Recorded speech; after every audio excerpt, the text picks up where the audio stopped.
एक रेगुलर शास्त्र चर्चा होती है और उसको आप ज्वाइन करेंगे तो अच्छा लगेगा। मुझे लगता है कि बहुत सारे concept today we are discussing about some concepts which are not clear to our teachers even।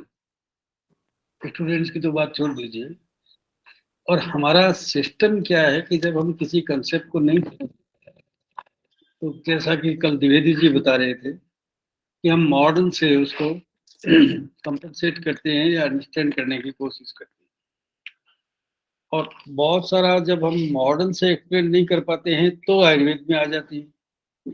तो इसलिए स्टूडेंट्स को बड़ी प्रॉब्लम होती है। कल एक क्वेश्चन आया था जो मुझे थोड़ा आश्चर्य हुआ कि अभी हमारी स्रोतस की परिकल्पनाएं और खासतौर से प्राणव, उदकव और अन्नव स्रोतस की परिकल्पनाएं वो स्पष्ट नहीं है। और कम से कम इस बारे में जब हम क्लिनिक में जाएंगे तब तो हमें और भी प्रॉब्लम आने वाली है। हमने क्या किया कि प्राणव स्रोतस को रेस्पिरेटरी सिस्टम से रिजेंबल करके, और वहाँ बड़ा इजी अंडरस्टैंडिंग है और उसको हमने अडॉप्ट कर लिया। हमारे स्टूडेंट्स को भी वैसे ही बता दिया। लेकिन अब प्राणव स्रोतस की एक प्रॉब्लम क्या है कि वो बहुत सारे, हृदय जो उसका मूल है वो रसव स्रोतस का भी मूल है, वो रक्तव स्रोतस का भी मूल है धमनी के कारण से। और अब आप प्राणव स्रोतस में केवल श्वास का सिक्का लेंगे या हृदरोग लेंगे, है ना, या रक्तगत व्याधि या कोई आर्टीरियल डिजीज, वो सब लेंगे, क्या करेंगे आप? तो इसलिए क्या है कि हमारे टीचर्स भी क्या है कि रेस्पिरेटरी सिस्टम जब पढ़ाते हैं तो प्राणव स्रोतस का एक लिमिटेड अंडरस्टैंडिंग होती है उनके दिमाग में। तो सबसे पहली बात तो क्या है कि ये प्राण, उदक और अन्नव स्रोतस क्या है। कल all India institute of Ayurveda Delhi में एक चर्चा हो रही थी। वो ये बात कर रहे थे कि प्राणव स्रोतस में, अन्नव स्रोतस में, उदकव स्रोतस में आम निर्माण की स्थिति। तो आम कोष्ठाग्नि व्यापार के असम्यक परिणमन का परिणाम है। ऊष्मणो अल्प बलत्वेन धातु माध्यम अपाचित।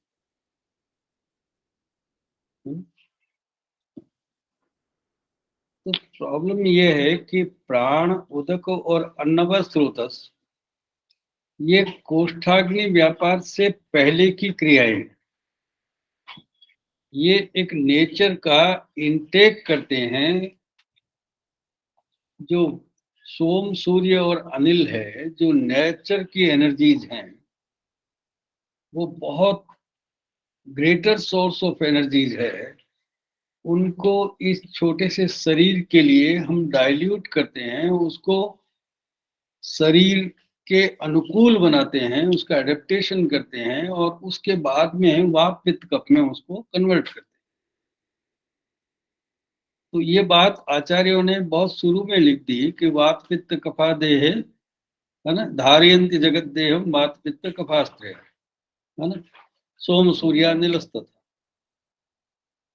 तो सोम, सूर्य और अनिल, ये तीन बेसिक एनर्जीज है जो हम नेचर से लेते हैं, या ग्रेटर एनर्जीज हैं जो हमें रिक्वायर्ड।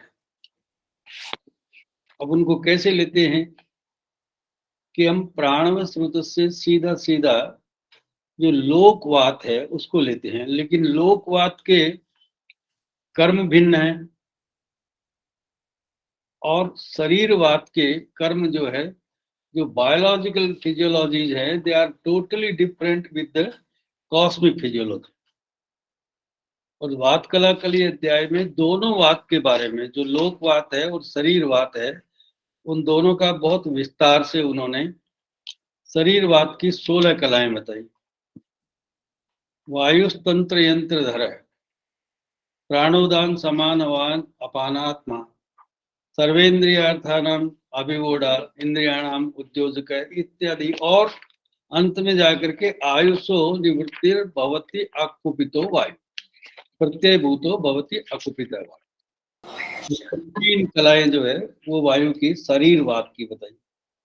लेकिन ये सारी फिजियोलॉजी जो है वो लोकवात में नहीं है, लेकिन फिर भी लोकवात इसका बीज है, और लोकवात को हम शरीरवात में बनाने के लिए एक माध्यम की आवश्यकता होती है, एक मीडियम की आवश्यकता होती है, और वो है प्राणवायु स्रोतस। और इसी तरह से उदकवायु स्रोतस से हम लोक स्थित जो सोम है उसका पान करते हैं, और अन्न जो सूर्य ने परिपक्व किया है और सूर्य के कारण से उसमें एक अपनी अग्नि है, उसका सूर्य का वो अंश हम अन्न के रूप में ग्रहण करते हैं, और इस वात से हम शरीरवात बनाते हैं, उस उदक से सोम से उदक से हम कफ बनाते हैं, और जो सूर्य है उससे पित्त बनाते हैं। तब वो शरीर की फिजियोलॉजी की अनुकूलता बनती है, एक एडेप्टेबिलिटी बनती है। और ये जो प्रोसेस है ये अन्नमय स्रोत से या महास्रोत से पहले की प्रक्रिया है। तो महास्रोत के अंतर्गत जो हो रहा है वो आम का कारण हो सकता है, और ये भी आम से दुष्ट हो सकते हैं, लेकिन आम के निर्माण की प्रक्रिया जो है वो कोष्ठ में प्रारंभ होती है। अब एक दूसरी बात यह है कि प्राण क्या है। तो हमारे यहाँ प्राणायतन बताए, द्वादश प्राण भी बताए, और फिर प्राण की सीट भी बताई, और फिर प्राण का डिस्पेंसिंग भी बताया, प्राण का डिस्ट्रीब्यूशन कैसे होता है वो भी बताया। तो एक बार हमें फिर से शास्त्र को देख लेना चाहिए। और प्राण क्या है? अग्नि सोमो वायु सत्वम रजस्तमः पंचभूतात्मेति प्राण, सुश्रुत कहते हैं सारे स्थान। उसमें वात पित्त कफ है ही। वात पित्त कफ हमारे प्राण नहीं है। वात पित्त कफ को हमने दोष संज्ञा दी है ना? और दोष संज्ञा दी है, कभी भी उनको हमने प्राण नहीं कहा। लेकिन पंच महाभूत जो है वो प्राण है, सत्वरजतम जो है वो प्राण है। बेसिकली अग्नि सोम और वायु ही प्राण है। हम लोक प्राण या किसी बीज प्राण के बिना, शरीर में बीज के बिना प्राण की उत्पत्ति नहीं हो सकती, और अग्नि उसमें सबसे पहला तत्व है। अग्नि सोमो वायु।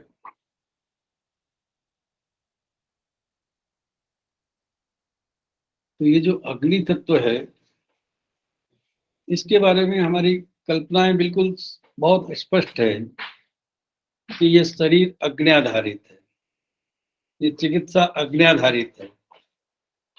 आयुर्वर्णो बलम स्वास्थ्यम उत्साहो उपचय प्रभा ओजस तेजो अग्नय देहा उक्त देहाग्नि हेतु का शांति अग्नौ म्रियते युक्त चिरम जीवत्यानामय। ये बड़ा स्पष्ट बात है कि ये सब अग्नि मूलक हैं। आयु भी, पहला चीज आयु भी अग्नि मूलक है। तो अग्नि पहला प्राण है। तो ये जो प्राण है ये कहाँ रहता है? कि यत् शरीर रस स्नेह प्राण तत्र प्रतिष्ठिता। अग्नि में प्राण नहीं रहते हैं। अग्नि प्राण का उत्पादक है, लेकिन प्राण कहाँ रहेंगे कि अग्नि का जो अंतिम उत्पाद है, शारीर उत्पाद है, जो एसेंस है, इस फूड का जो एसेंस है, उस शरीर की धातुओं का जो सारभूत अंश है, जिसको हमने स्नेह या रस स्नेह कहा है, प्राण आर सीटेड देयर ओनली। प्राण की सीट जो है वो चरक सार सूत्र स्थान 30, श्लोक नंबर 11। श्लोक नंबर 11 में। अब देखिए कि आचार्य कहते हैं कि ये जो प्राण है, ये शरीर का रस स्नेह में अधिष्ठित या प्रतिष्ठित रहती है, उसकी सीट हुआ है, उसका वास वहां है। मतलब इस शरीर में जो स्नेह की लाइनिंग है, अब वो स्नेह क्या है, उसको पर ओज और अपर ओज से कहा है, और वही बल है जो रोगों का निग्रह करता है। उसकी नाश से शरीर का नाश हो जाता है। यश्च नाशोस्ति नाशोस्ति, उसके नाश से शरीर का नाश हो जाता है। उधर लिखा था कि अग्नि के नाश से शरीर का नाश होता है, शांते अग्नो म्रियते। और इधर कहते हैं कि यश्च नाशास्तु नाशोस्ति धारयत हृदयाश्रितम, ये जो हृदय में आश्रित रहता है, इसके नाश से शरीर का नाश हो जाता है। फिर एक बात और है कि इसका बॉडी में इतने सारे ट्रिलियंस ऑफ द सेल्स है, तो उन सब में प्राण इतनी छोटी सी मात्रा में वो प्राण कैसे पहुंचता है कि युनक्ति प्राणिनाम प्राण शोणितम यनुवर्तते। सूत्र स्थान 24, श्लोक नंबर कितना है? 4। 4, श्लोक नंबर 4, 24 में 4। युनक्ति प्राणिनाम प्राण शोणितम यनुवर्तते। समस्त जीवधारियों में, स्पेशली हम जिस चिकित्सीय पुरुष की बात करते हैं, उसमें शरीर में प्राण का कनेक्ट होना, पूरे शरीर में प्राण को कौन डिस्पेंस करता है? ये रक्त करता है। वो शोणितानुवर्ती होता है, वो शोणित में नहीं रहता है। शोणित का के अनुवर्तन से, उसके सर्कुलेटरी प्रोसेस के कारण से, वो शरीर के यावन मात्र भागों में, ट्रिलियंस ऑफ द सेल्स में युगपत जाता है, सर्वतो जाता है और अजस्र रूप से जाता है। और वह शोणितानुवर्ती होता है। आप सब जानते हैं कि शोणित ही एक ऐसी चीज है जो लिविंग टिश्यू है और फ्लोटिंग टिश्यू है, बाकी सब स्थिर धातु है। और यही इसी के लिए इसको जीव रक्त कहा है ना। रक्तम जीव इति स्थिति, जीवन कहाँ है कि वो रक्त में है। और जहाँ रक्त संचार नहीं है ना, केस लोम नखाग्र, है ना, उनमें जीवन नहीं है, तो वहां रक्त का संचार ही नहीं है। जहाँ रक्त का संचार नहीं है वहां जीवन नहीं है, वहां लाइफ नहीं है, वहां वेदना भी नहीं। ये है सारे स्थान एक में 136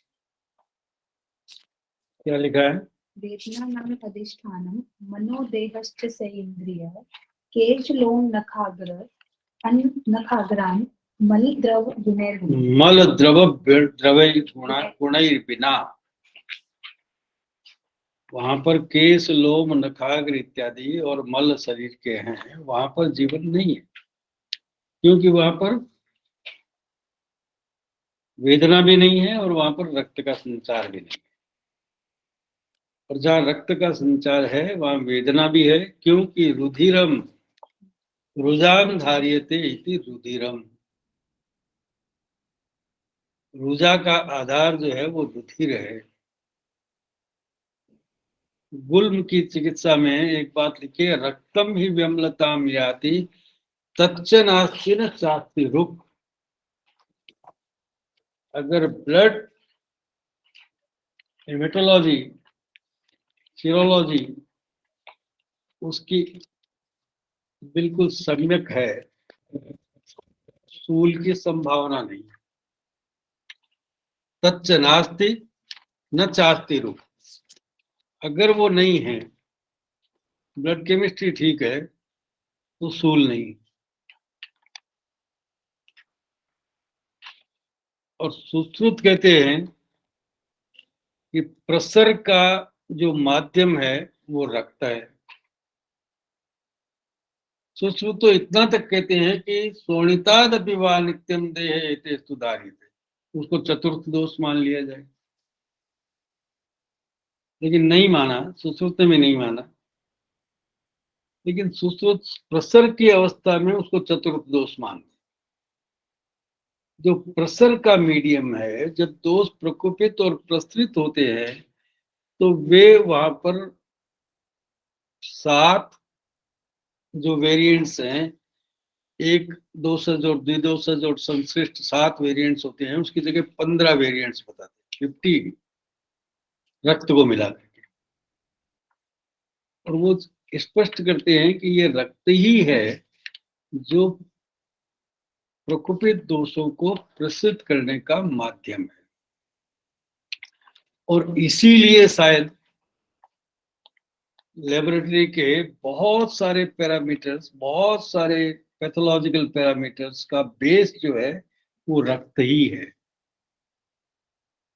और रक्त में सारी विकृतियां जो है उनका परिभ्रमण होता है, और उसके माध्यम से हम शरीरगत विकृतियों को, चाहे वो लीवर की हो, चाहे वो किडनी की हो, चाहे वो हृदय की हो, चाहे वो और त्वचा की हो, चाहे और कोई भी हो, तो उसको हम जान सकते हैं।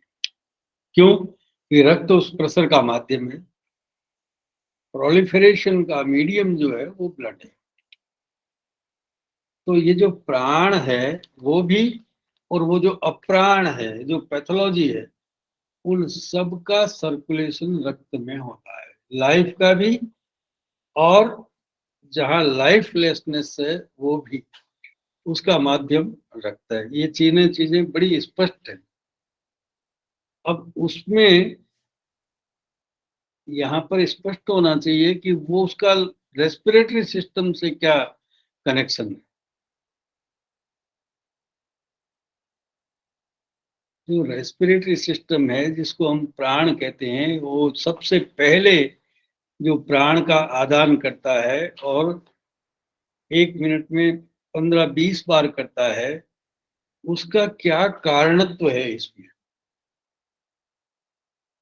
तो वो कहते हैं कि फुफ्फुस के लिए एक छोटी सी लाइन लिखी है कि फुफ्फुस शोणित फेन प्रभवा।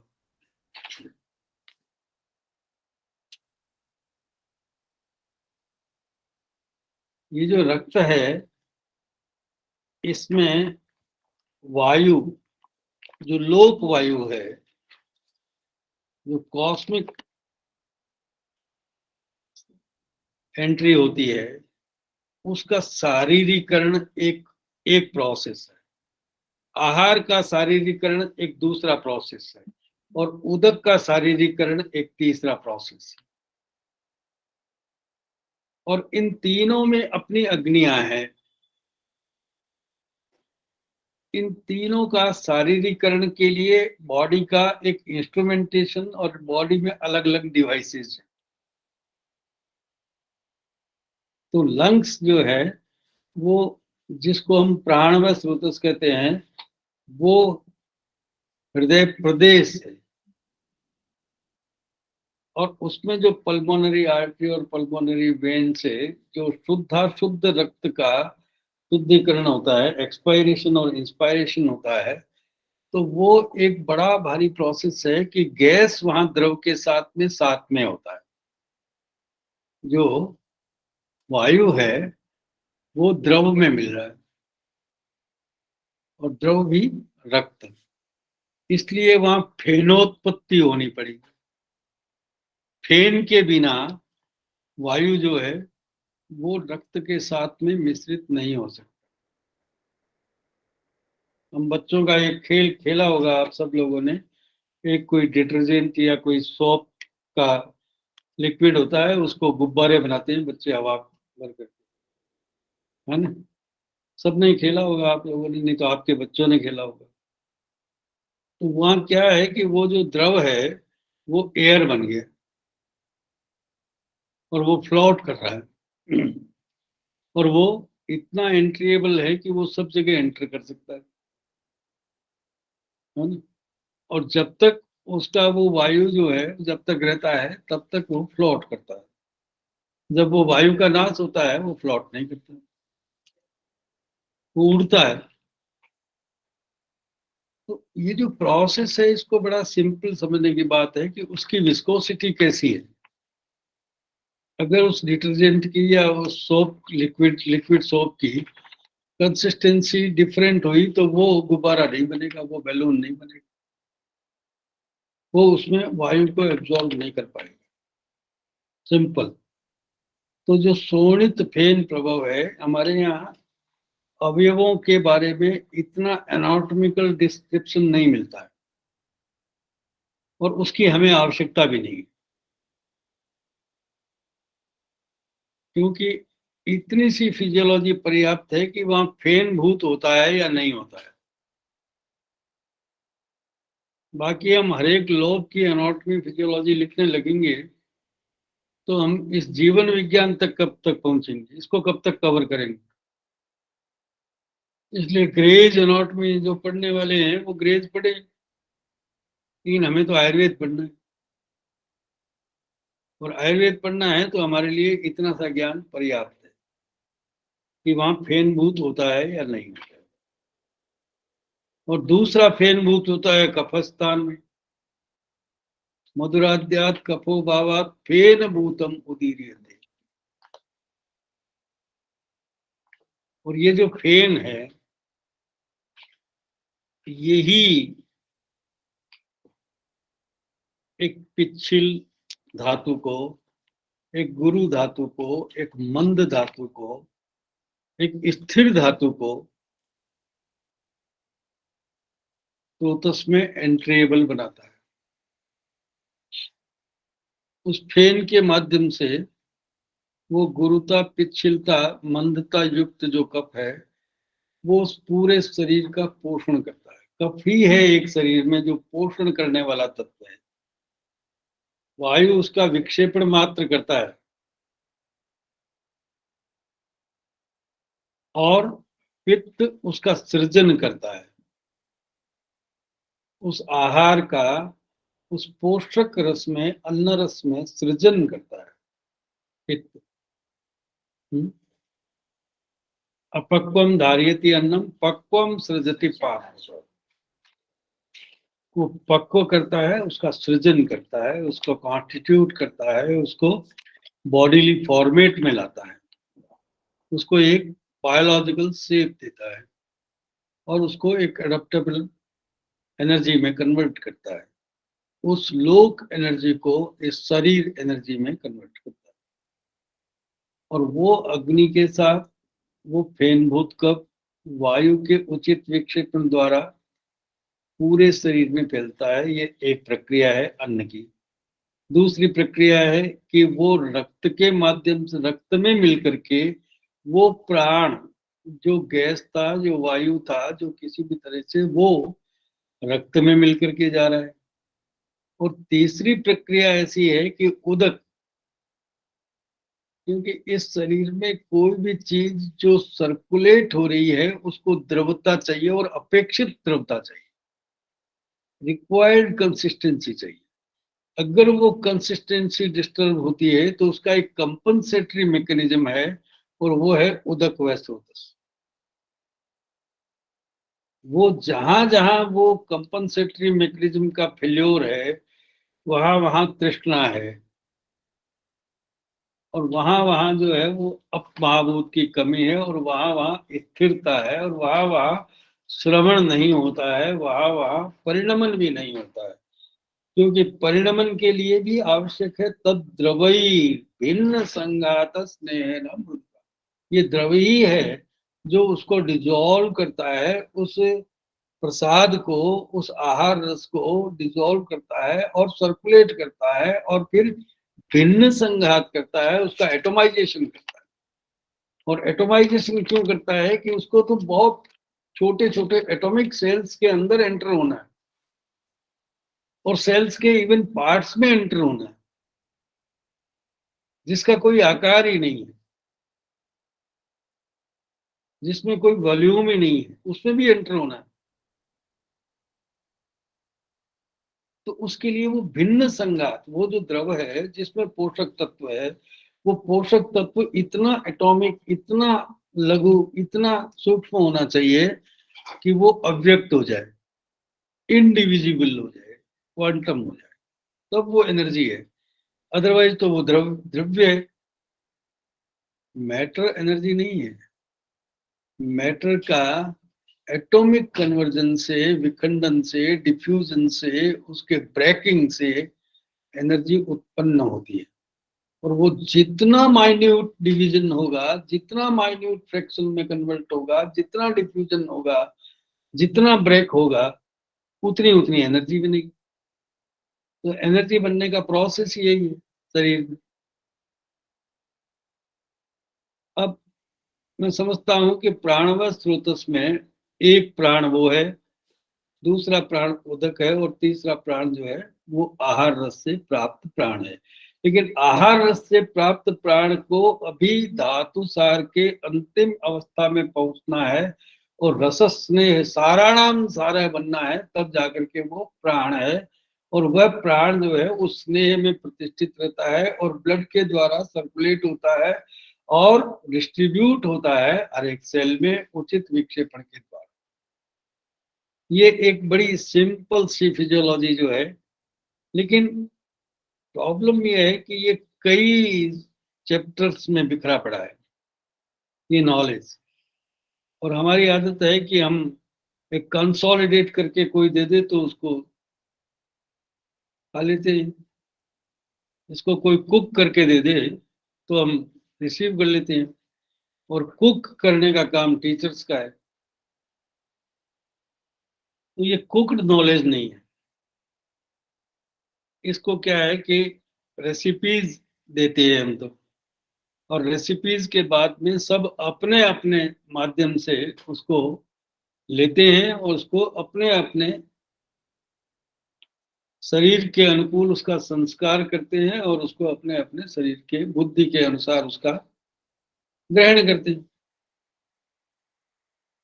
तो शास्त्र जो है वो इतना बिखरा हुआ जरूर है लेकिन कंप्लीट है ना। इनकम्प्लीट उनको लगता है जिन्होंने उस पूरे शास्त्र का एक कंप्रिहेंसिव जो मटेरियल है उसको एक बार, दो बार, चार बार, 10 बार नहीं पढ़ा। अदरवाइज ये कंप्लीट है, इसमें इससे ज्यादा फिजियोलॉजिकल डिटेल्स की ज्यादा जरूरत नहीं पड़ती है हमें। अब इसमें ये जो प्राणव स्रोतस है उसकी दृष्टि के लक्षण लिखे हैं, अगर आप देखें तो उसमें वो कहते हैं रजसा धूम वाताभ्याम शीत स्थानाम सेवना। श्वास का इक्का श्वास में कितना नंबर श्लोक है कि रजसा धूम वाताभ्याम शीत स्थानाम से, कि उस जो लोकवात है वो भी आहार की तरह से शुद्ध होना चाहिए। उसमें यदि अशुद्धियां रहती है तो वो आम है। वो शरीर के उस फेन भूत शोणित में वो अलग हो जाएगा, वो विष है, वो एलर्जन है। रजसा धूम वाताभ्याम एक फॉरेन मटेरियल है, अनवांटेड एयर है, एक पॉल्यूशन है। और वो क्या है कि उसका आम है, उसमें आम की संधारणा ये है। दूसरा, उसका भी परिवहन हो सकता है यदि वो स्पेस वहां पर पूरा हो, लेकिन शीतस्थानाम्बु सेवनाथ से अगर वहां वेसो कंस्ट्रिक्शन हो गया है तो उसका सर्कुलेशन नहीं होगा, तो वहां स्टे करेगा। उसके बाद में क्या है? व्यायाम ग्राम्य धर्म व्यायामात ग्राम्य धर्मात। अध्वरूक्षान्न विषम आसना। अब आप व्यायाम वगैरह करेंगे, उसके लिए वो पूरा नहीं पड़ेगा। अगर आप नॉर्मल फिजियोलॉजिकल एक्टिविटीज हैं तो ठीक है, लेकिन एक्सेसिव फिजियोलॉजिकल, कुछ अग्रेसिव फिजियोलॉजिकल एक्टिविटीज है, कुछ एक्सरसाइजेज है, तो वो डेफिशिएंट होगा।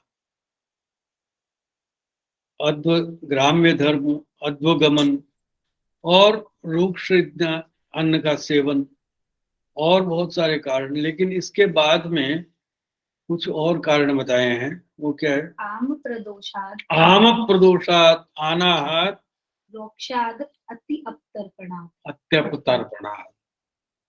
ये आम प्रदोष से जो कोष्ठ में बन रहा है आम, वो डाइजेशन मेटाबॉलिज्म के कारण से, क्योंकि रक्त उसका उत्पाद है, वो रक्त जो वहां पर आया है, जो फैलभूत होना है, जिसको वायु को एसिमिलेट करना है, उसकी विस्कोसिटी उस पर डिपेंड करती है जो कोष्ठ में बनता है।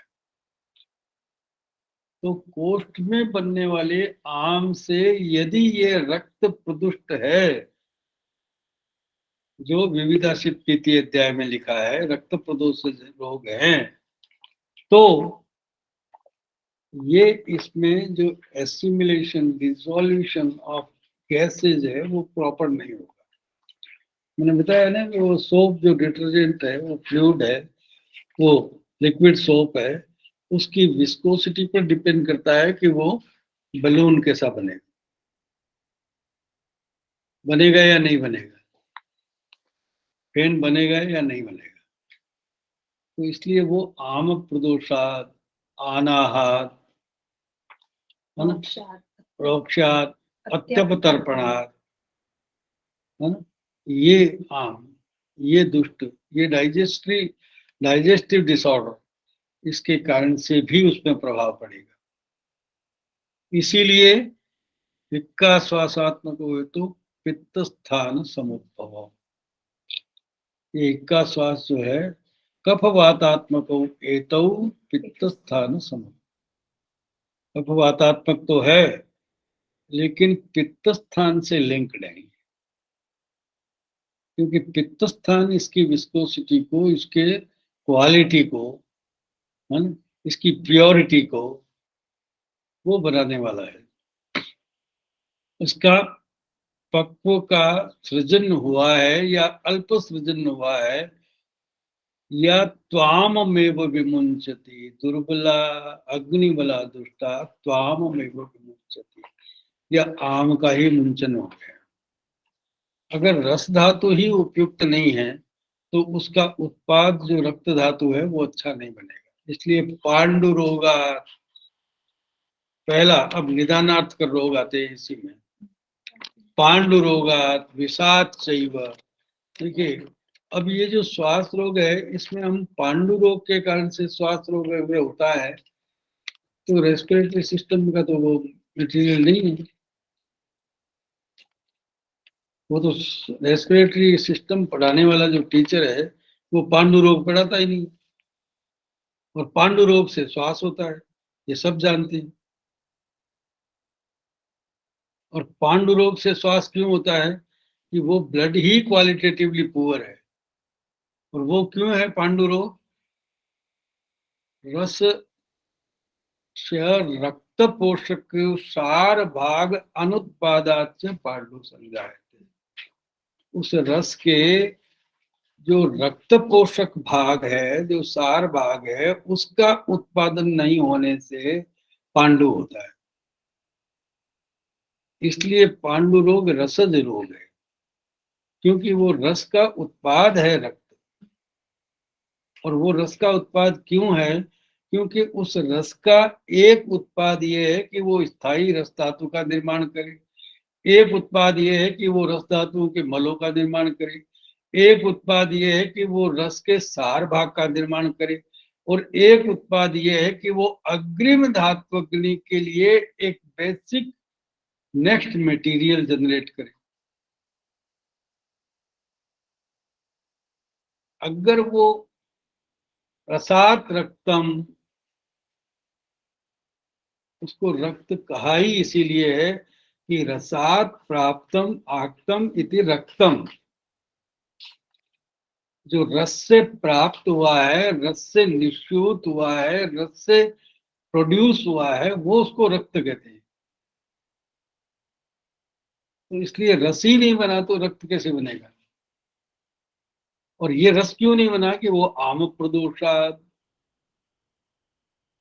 अनाहत, और फिर क्या इसमें निदानार्थ के रोग में पहला ही रोग है पांडु, है ना? पांडुरोगा, पाण्डुरोगात् विषाच्चैव प्रवर्तते गदाव इमौ। ये दोनों गद, हिक्का और श्वास, ये दोनों व्याधियां पांडुरोगात विषाद चैव प्रवर्तते गदौ इमौ, ये दोनों व्याधियां उनसे उत्पन्न होती। और भी कुछ निदानार्थ के रोग है। अतिसारात् अतिसार ज्वर अतिसारात, उदक व स्रोतस की दृष्टि से अतिसार, तृष्णा होता है, तृष्णा के कारण से वो ही उसको कंपनसेट करता है, वो कंपनसेटरी मैकेनिज्म फेल्योर है। और ज्वर छर्दी प्रतिशाय शतशयात् ज्वर सर्दी प्रतिश्याय, शतशयात् रक्त रक्त रक्तपित्ताद् उदावर्तात् विशुच्य अलसकादपि। विसूची और अल्सक भी, जो कोष्ठगत आम के कारण से होता है। तो कोष्ठगत आम इसका सेकेंडरी काज है, प्राइमरी काज रजसा धूम वाताभ्याम, सेकेंडरी काज और उसका शीतस्थानांबु सेवनाद है, और उसके कारण व्यायाम आती है, और उसके कारण ये आम प्रदोषात, ये लास्ट कारण। तो आम प्रदोष से होगा, लेकिन कब होगा? कि जब ये स्थितियां आएगी तब ये आम प्रदोष से होगा। क्योंकि वहां का जो मौलिक धातु है जिसमें उस लोकवात को मिलना है, वो उसके लिए सुवर्णित फेन भूत होना आवश्यक है। तो फेन उद्गम की संभावना नहीं होती है, तब वो वायु उस रक्त में नहीं मिल पाता है। इसलिए क्या है कि ये प्रॉब्लम होता है, अंत में इफ्यूजन होता है, अंत में जाकर के वो थिकनिंग होती है, फिर उसके बाद में उसकी फाइब्रोसिस होती है, उसके बाद में उसका फाइब्रोसिस होकर के फिर उसका वो पार्ट इनएक्टिव हो जाता है। तो ये जो प्रॉब्लम्स है इनको इस ढंग से समझना चाहिए। और उसमें फिर महाश्वास, ऊर्ध्वश्वास, छिन्न श्वास, तमक श्वास इत्यादि उत्पन्न होते हैं। और हिक्का जो है वो कुछ और विशेष कारणों से हिक्का भी उत्पन्न होता है। तो कुल मिलाकर के ये जो समझने की बात यह है कि हमें किसी शास्त्र को इतने सारे मल्टीपल रेफरेंसेस जो स्कैटर्ड है डिफरेंट चैप्टर्स में, उनको एक बार एक साथ देखने की और उनको लिंक करने की, उनका सीक्वेंस बनाने की आदत होनी चाहिए, बस। और ये बेसिक काम हम लोगों का है, टीचर्स का है। तो प्लीज इसको क्या है कि एक बार देखिए, without going into this detail, jumping into the modern to fulfill our gaps, missing gaps, it is harmful and it is confusing.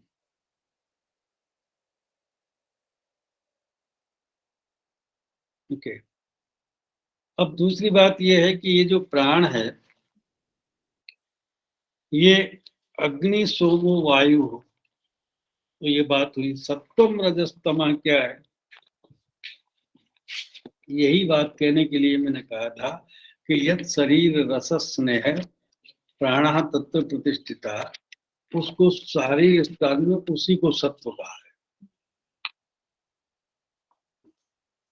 वही सत्व है जिसको आप अष्टमो सारः सत्व सारः। इसलिए प्राण जो है वो धातु में नहीं है। धातु जो है वो फिजियोलॉजिकल परफॉर्मेंस के लिए है, और धातु का पूरा परफॉर्मेंस, पूरा एक्सीलेंस फिजियोलॉजी को मेंटेन करना है। प्रीणन, धारण, जीवन, तर्पण, बंधन, पूरण, है ना, दृढ़ीकरण, है ना, और रिप्रोडक्शन। तो ये धातु के तो केवल इतने से फिजियोलॉजिकल फंक्शंस हैं। धातु मतलब आपने समझ लिया टिश्यू, तो टिश्यू का काम यही है कि वो अपनी नॉर्मल रूटीन फिजियोलॉजिकल फंक्शंस को परफॉर्म करे। लेकिन धातु सार का काम क्या है? हम सार परीक्षा करते हैं तो वो इम्यूनोलॉजिकल सिस्टम, जो डिफेंस मैकेनिज्म है, वो धातुएं नहीं करती है, धातु सार करती है। उस धातु का एक पार्ट जो स्थायी धातु के रूप में या एसेंस के रूप में उसके साथ रहता है, वो एसेंस उन धातुगत रोगों को नहीं होने देता है जिसमें उस सार के लक्षण। तो सार का अभिप्राय यह है कि the patient who have this type of the सार will not disturb with this type of the diseases easily. उसको इस तरह का इम्यूनिटी प्राप्त है, और अंत में जाकर के वे सारे के सारे सार सत्व सार में कन्वर्ट होंगे। और ये जो सत्व है ये अकेला सत्व नहीं है। ये सत्व जो है वो रज और तम संयुक्त है। ये त्रिगुण रूप में रहते हैं, एक रूप में नहीं रहते। और त्रिगुण का अभिप्राय क्या है कि वो रज जो है वो एक्टिविटी करता है, और तम जो है वो नॉलेजफुल एक्टिविटी करता है, और तम जो है वो नॉलेजेबल इनएक्टिविटी करता है। कब एक्टिविटी करनी है और कब नहीं करनी है ना। तो ये सत्व जो है वो अगर शुद्ध रूप में है तो तम शुद्ध सत्व, तम और शुद्ध रज युक्त भी है, जिसको गुण कहा है, त्रिगुण कहा है। लेकिन वो अशुद्ध है तो फिर सत्व उसका नाम नहीं है, तत्शुद्धम वो सत्वम, और रज और तम को फिर दोष का है। वो सत्व विरहित या सत्व के अतिरिक्त रज और तम वे दोष हैं, और सत्व संयुक्त रज और तम वो गुण है। इसलिए दूसरा जो प्राण का एक ग्रुप है वो है सत्व रज तम। अब तीसरा जो उसका पंचमहाभूत, और वो भी आत्मा के साथ। पंचमहाभूत केवल पंचमहाभूत नहीं है, पंचभूतात्मेति प्राणा। पंचभूतात्म जो सेंद्रिय है, निरिंद्रिय नहीं है। निरिंद्रिय है जब तक वो पंच महाभूत है, और सेंद्रिय है जब वो चेतना का अभिमान है। सेंद्रियम चेतनम द्रव्यम निरिंद्रियम अचेतनम।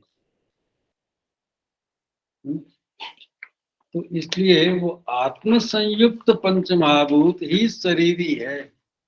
कादय चेतना धातु ष्ठ पुरुष, ष्ठा धातु।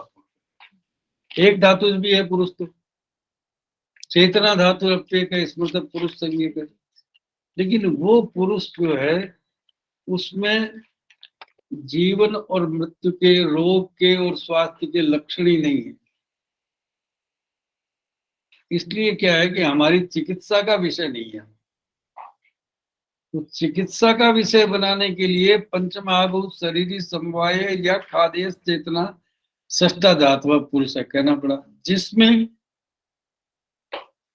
इन पंच महाभूतों के विभिन्न संयोगों से, विभिन्न अनुपात से अलग अलग रेशियो में बहुत सारे दोष दूष्य और धातुओं और अवयवों और सेल और टिश्यूज और स्थायी और अस्थायी धातुओं की परिकल्पनाएं होती, उसके तरतम भाव की सृष्टि है। ये पूरी सृष्टि जो है वह पंच महाभूतों के विभिन्न अनुपात की सृष्टि है।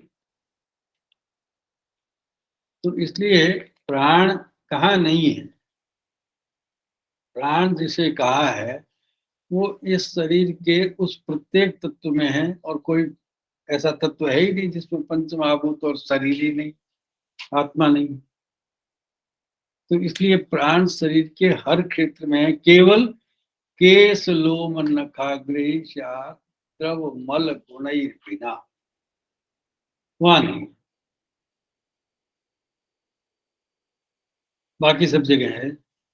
और वहां रक्त का संचार है, वहां रक्त के साथ में उस लोकवात का संचार है जो शरीरवात बन चुका है, और वही शरीरवात वायु तंत्र यंत्र धरा, वही इस होम्योस्टेसिस को मेंटेन करता है, वो तंत्र और यंत्र के बीच के अनुशासन को मेंटेन करता है, वो सेल और टिश्यू के बीच के डिसिप्लिन को मेंटेन करता है, टिश्यू और ऑर्गन के बीच के डिसिप्लिन को मेंटेन करता है, ऑर्गन और सिस्टम के डिसिप्लिन को मेंटेन करता है, और सिस्टम और पुरुष शरीरेंद्रिय सत्वात्म संयोग पुरुषवान पुरुष के को परफॉर्म करता है।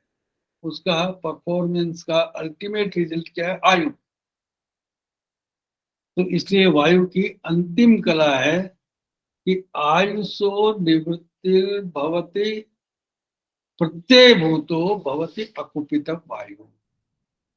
ये अकुपितवाद, प्राकृतवाद, वो आयु की निवृत्ति में 100 साल तक आयु के बने रहने में कारणभूत है। इसीलिए 28 चैप्टर में कहा है अव्याहत गतिर्यस्य, चौथे श्लोक में 28 फोर्थ श्लोक,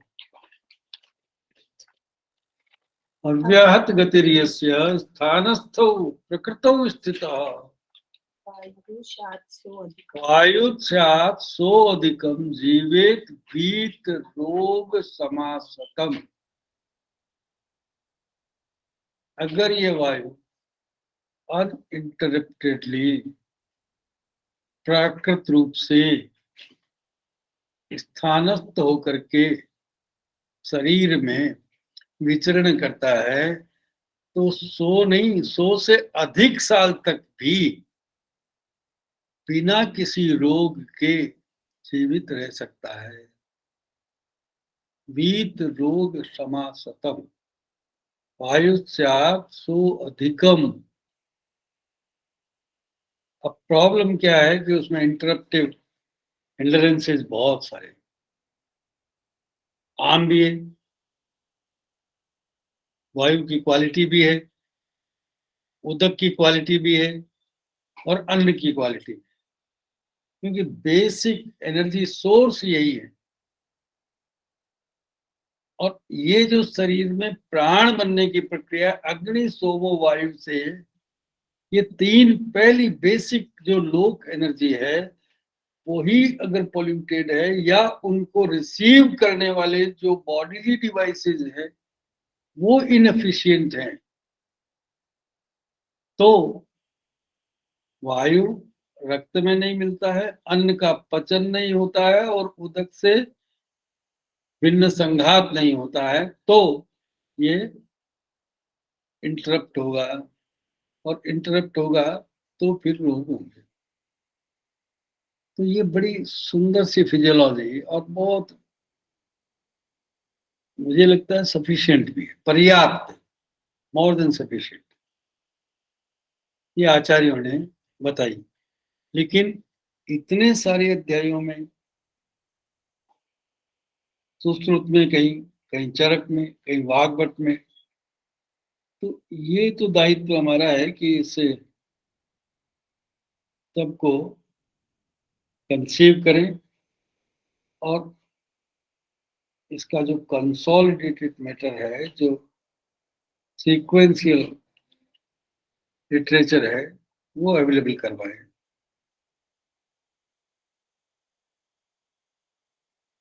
तो एक बात तो ये हुई कि प्राण,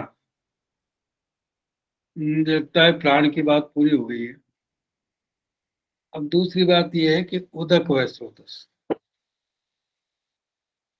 देखिए, जब रसव स्रोतस है, रक्तव स्रोतस है और सभी धातुएं द्रव धातु है ना? शरीर में सभी धातुएं द्रव धातु है, तो फिर उदक व स्रोतस की अलग संरचना का कोई अभिप्राय नहीं था। और उदक उदक के रूप में रहता है, मूत्र के रूप में रहता है, क्लेद के रूप में रहता है, वसा के रूप में रहता है, मज्जा, रसिका, रक्त या रस या प्लाज्मा, है ना? या सीएस, पता नहीं कितने रूपों में रहता है। और अल्टीमेटली जो है वो स्वेद के रूप में निकल जाता है, मूत्र के रूप में निकल जाता है। तो वो उदक का स्वरूप उदक के रूप में होता कहाँ है? वो कभी क्लेद बन जाता है, कभी जो है वो स्थैमित्य हो जाता है, कभी वो स्वेद बन जाता है, कभी वो मूत्र बन जाता है, कभी लसिका बन जाता है, कभी वसा बन जाता है, कभी मज्जा बन जाता है। तो ऐसा कोई स्रोतस समझ में नहीं आता क्या होता है, कहाँ होता है। तो ये बड़े कंफ्यूजन है बच्चों को। मेरे से बच्चे बड़ा फ्रिक्वेंटली कभी कभी पूछते हैं, तो हम लोग निरुत्तर हो जाते हैं। तो बड़ी समस्या होती है कि बच्चे फिर कहाँ जाएंगे। शास्त्र उन्हें कुछ बताता नहीं और खुद कुछ जान नहीं सकती। तो उदक व स्रोतस के बारे में आपकी क्या समझना है? उदक व स्रोतसा मूलम तालु मूलम प्लोमश। अब तालु मूलम प्लवम। देखिए, स्रोतस की कोई विजिबल लीनियर ग्राफिक पोजीशन नहीं है। स्रोतस आकाश है और आकाश की कभी कोई ऐसी ग्राफिक पोजीशन मैंने तो किसी को बनाते हुए नहीं देखा। स्रोतस आकाश है, स्रोतस अवकाश है, स्रोतस स्पेस है, स्रोतस इस शरीर में एक ही बड़ा काम करते हैं, वो है कि इस कॉस्मिक एनर्जी का जो बहुत गीगा और मेगा एनर्जी है, उसको कुछ वाट्स में कन्वर्ट करते हैं उसके डायल्यूटर से,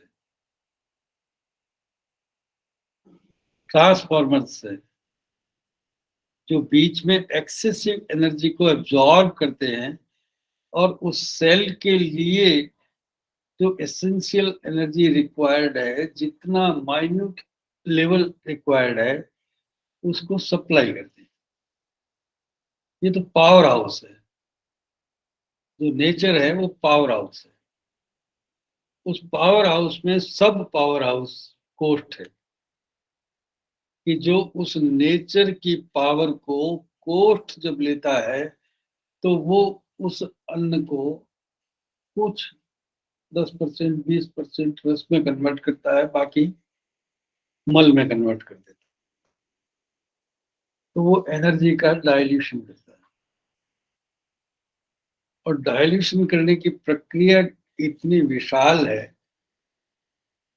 कि वो हर स्रोतस में जब भी कभी जहाँ पावर बनती है ना, वहाँ पावर को स्टोर नहीं किया जाता है, पावर की सप्लाई पहले तय की जाती है कि उसकी सप्लाई लाइन है या नहीं। तो ये सप्लाई लाइन स्रोतस है और उसमें पावर अभी भी पूरा नहीं बना है। वो हर एक एक क्रॉस पावर या बेसिक पावर बन गया है, वो है वात पित्त का। लेकिन उसके बाद में जो अन्नरस है, वो अलग अलग डिवाइसेस की रिक्वायरमेंट के हिसाब से, अलग अलग टिश्यूज की रिक्वायरमेंट के हिसाब से उन सेल की कुछ कॉलोनीज में, कुछ कैपिलरीज के माध्यम से वो पावर, वो एसेंस, वो उसका रिक्वायर्ड फूड, फ्यूल वो सप्लाई करता है। और वे उस पावर को अपने हिसाब से यूटिलाइज करते हैं, और अनयूटिलाइजेबल जो पार्ट है उसको फिर से एक्सक्रीट करते हैं, और एक्सक्रीट करने के बाद में जो एक्सक्रीटा है या कंज्यूम जो ऑक्सीजन है उसमें उसको, और एक्सक्रीटा मिक्स, वो सारा का सारा शोणित किट प्रभव उंडूक। उंडूक जो है वो, फुफ्फुस जो है वो शोणित फेन प्रभव था, वो शोणित का प्रसार भाग है। और उंडुक जो है वो क्या नाम से शोणित का किट है, वो शरीर से जितने किट, जिस किसी सेल से जो गार्बेज मिला है उसको जो लेकर के जब शोणित चलता है तो वो उंडुक में उसको छोड़ देता है, और वो मल के साथ में निष्कासित हो जाता है। तो ये जो प्रोसेस है इस स्रोतस का, उदक व स्रोतस का, वो यही है कि रक्त और रस का और अनेक सभी धातुओं का एक टारगेटेड ऑब्जेक्ट है, उसके कुछ सेल्स हैं, उसके कुछ टिश्यूज हैं, उसको वो सप्लाई होता है, उसकी एक डेफिनेट फिजियोलॉजी है। बट एक कॉमन फ्लूइड जो सब में कभी कभी अपद्रव्यभूत की कमी हो जाएगी, द्रवत्व की कमी हो जाएगी, तो एक कॉमन सप्लाई लाइन जब कभी भी उसमें अपधातु की कमी हो जाती वो कंपनसेट करेगा उसको। तो वो जो लिम्फेटिक चैनल है, वो जो उदक व स्रोतस है, वो जो सप्लाई चैनल है, जो एक सप्लीमेंट्री चैनल है, वो सप्लीमेंट्री चैनल जो है वो एक कॉमन फ्लूइड के रूप में चलता है। सुश्रुत कहते हैं स शब्द अर्थी जल संतानवत अणुना विशेषण प्रधावत्येव केवले शरीर। कौन? ये जो सर्कुलेशन है इसके 3 मॉनिटर्स हैं।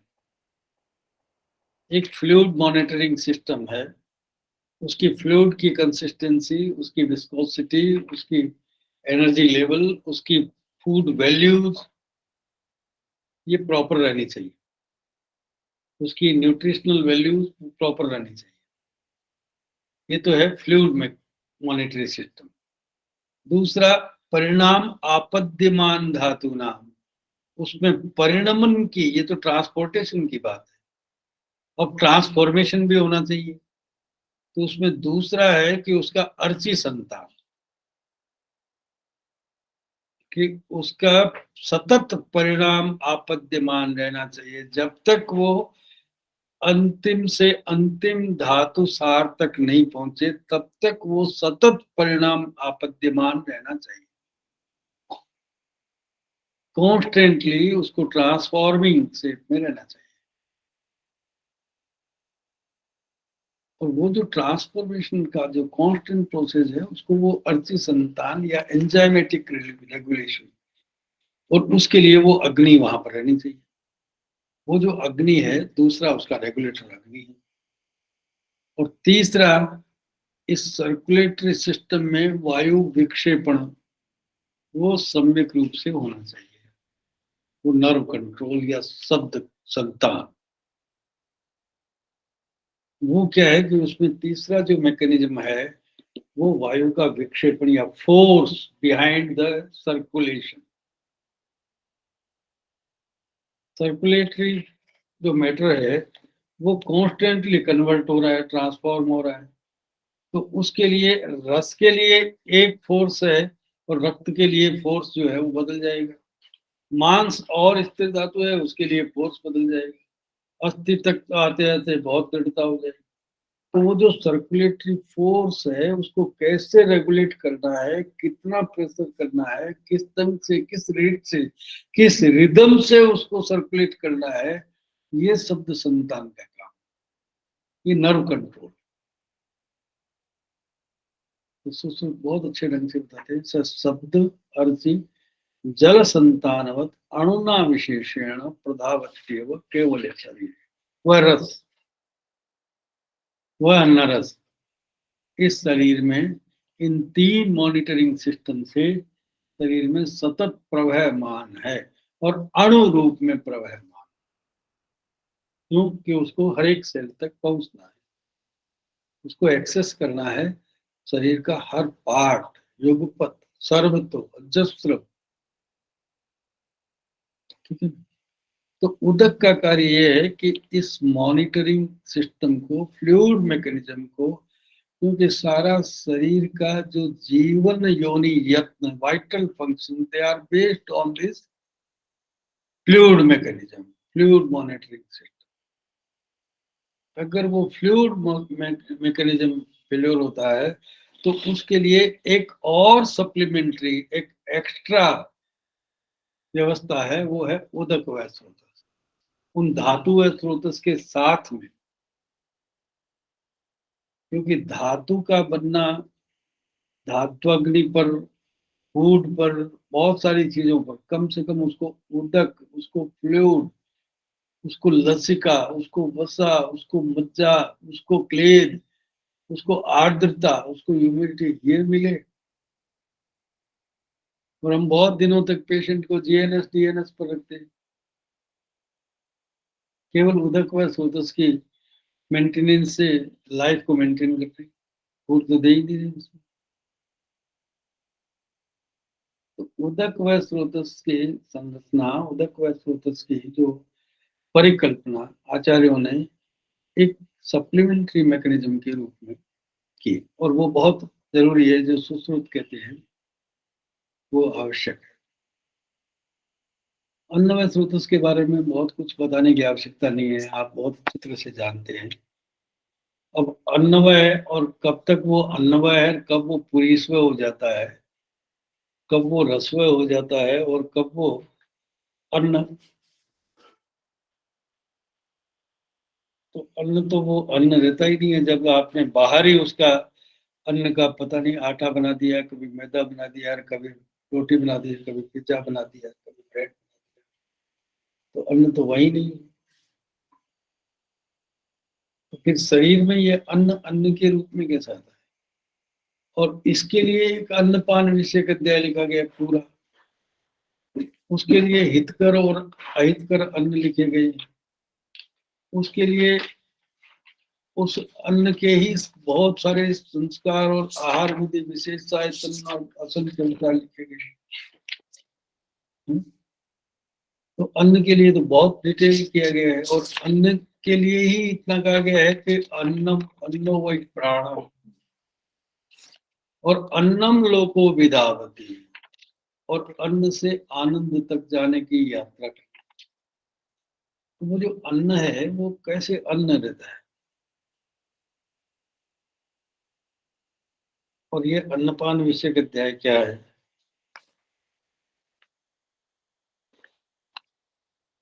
बेसिकली ये शरीर जो है वो अन्न से बना है। अब ये बात अलग है कि वो अन्न के अंतिम उत्पाद से प्रारंभ हुआ था। यद सार माधव गर्भस्य तत्त गर्भ रसाद, माता पिता के बीज रूप में जो सार भाग से शुक्र शोणित संयोग से जो गर्भ धारणा हुई थी, वहां उसको एक बीज रूप अन्न रस मिला, वो सत्वभूत सारभूत अन्न रस मिला, वो इसका बीज था। लेकिन अब उसका पोषण नियमित रूप से जो अन्न व स्रोतस है उसके माध्यम से होना है, तब जाकर के वो इसका डेवलपमेंट, इवोल्यूशन और मैकेनिज्म, जितना भी प्रोसेस है वो होगा। बीज तो एक बार डाला जाता है, उसके बाद में तो फिर उसमें ऋतु क्षेत्राम्बु की जान, बस ऋतु और क्षेत्र इंपॉर्टेंट है।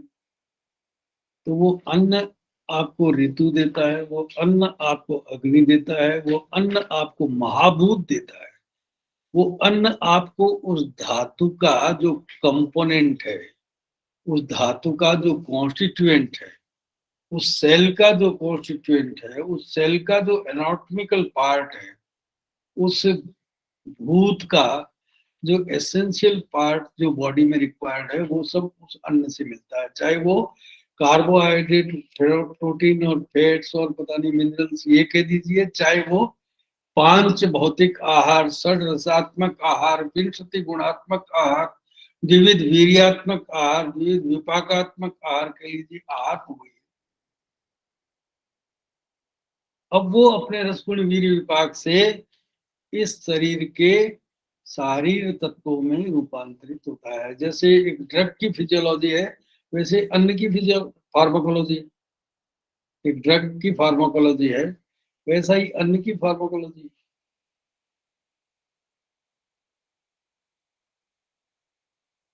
और उस फार्माकोलॉजी के आधार पर, उस द्रव्य गुण रस नाम रूप के आधार पर, वो अन्न शरीर में विभिन्न प्रकार के द्रव्यों का बेसिक कंपोनेंट है, फंडामेंटल कंपोनेंट है। लेकिन वो कब, कि जब वो अग्नि संस्कार से, और वो अग्नि संस्कार की प्रक्रिया लोक में होती है। औषधय फल पाकांता,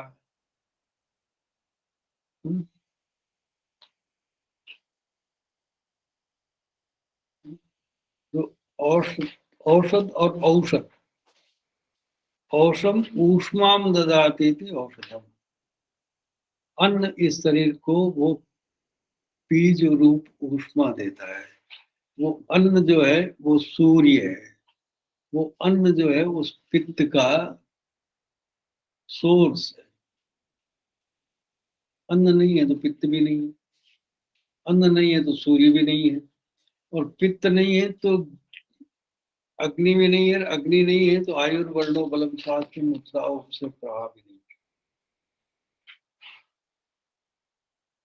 वो जो अन्न है वो पक्तिम दर्शनम कृतृष्णा देह मार्दवम प्रभा प्रसादो मेधा च पित्त कर्मा विकार, ये सब दर्शनम पक्ति, वो उष्मा, वो ज्वर, वो ताप, जो जीवन के लिए आवश्यक ताप है वो देता है।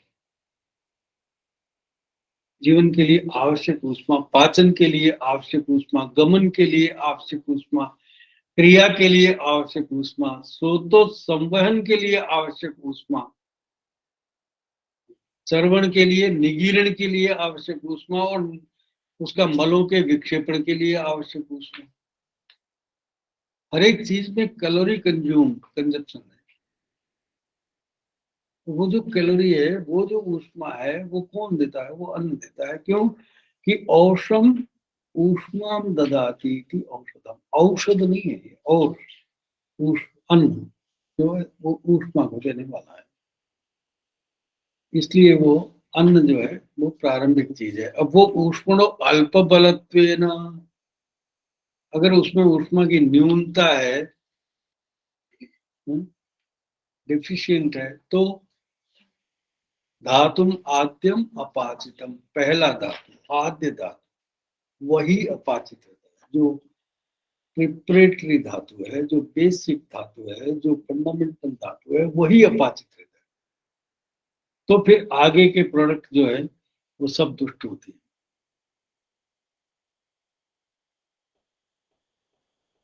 तो ये जो तीनों स्रोतस है, प्राणवय, उदकवय और अन्नवय स्रोतस, ये आम या कोष्ठ की परिधि से पूर्व के स्रोतस है। दे आर प्रायर, है ना? बट डेफिनेटली इसमें हर एक स्रोतस में उस आम का प्रभाव होगा, क्योंकि इस शरीर की सारी क्रियाएं उस फिजियोलॉजिकल एटमॉस्फेयर में होंगी जो निराम है, जो स्वच्छ है, जो प्योर है, जो सार है, जो एसेंस है ना, जो अडेप्टेबल है, जो साथ में है, जिसमें अणुता है, जिसमें संघात भेद है, जिसमें स्नेह है, जिसमें द्रवता है, और जो द्रव में घुलनशील भी है, सॉल्युबल भी है। तो इसलिए ये सारा जो अग्नि व्यापार है, ये बहुत सारे अलग अलग फैक्टर्स पर डिपेंड करता है, और इन सबको 3-4 अध्याय हैं, वो मात्रा स्थिति है, तस्या स्थिति है, नवेगान धारणी है, इंद्रियोपक्रमणीय से इनका इन्फ्लुएंसिंग, ये भी इनके influencing factors, daily regimen, seasonal regimen, ये सब इसके इन्फ्लुएंसिंग फैक्टर्स, ये इसके डिस्टर्बिंग और इसके नॉर्मलाइजिंग फैक्टर्स हैं। इसलिए हमने तो शास्त्र को शुरू ही वहां से किया कि how to keep this health maintain, और ये स्वस्थ चतुष्ट से लेकर के आगे तक। लेकिन ये मूलतः अग्नि व्यापार के कारक है, ये सपोर्टिंग फैक्टर्स हैं, और इसके बाद में हमने आगे रोग लिखना शुरू किया।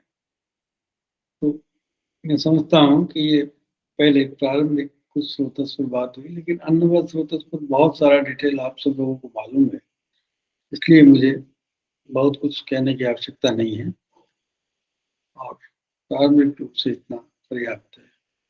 Thank you Girish. विष्णु प्रिया जी भी हैं यहाँ पर, लगता है बहुत बड़े बड़े विद्वान आदमी हैं, और मेरे से कोई गलतियां जरूर हो गई होंगी। सर कोई विद्वान नहीं है सर, प्रणाम सर। हाँ, कैसे हैं सब? सर मेरा कंप्यूटर थोड़ा ये कैमरा थोड़ा गड़बड़ है, मैं आपसे सिर्फ आवाज से बात कर सकता हूँ सर। बहुत दिनों के बाद आपको डायरेक्टली बात करने को मिला, चलो विष्णु, फोन नहीं हुआ था कब से। कैसे हो तुम? तो गोवा में अब हीरोइन हो गई हो तुम तो, बैक की पूरा तुम्हारे ऊपर दारोमदार है।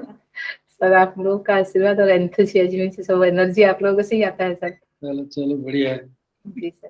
ठीक है, करो बैक को सक्सेसफुली करो। आप नहीं आ रहे सर? मेरे को तो क्या है कि रोग निदान में आपने लिमिट कर दिया है नहीं ऐसा कुछ नहीं, अभी दिल्ली का था, मैं ऑनलाइन ले लिया सर, मैं नहीं तो वहां जरूर मिलता था। है ना विष्णु जी, हमारे मौलिक सिद्धांत वालों को ये फैसिलिटी है कि कहीं भी घुस जाते हैं। हमें तो क्या है कि रोग निदान में सीमित कर दिया, जबलपुर में सीएमई है कोई रोग निदान। अच्छा आ रहे सर? उन्हीं दिनों में। अच्छा उन्हीं दिनों। ठीक है ठीक है sir, thank you very much.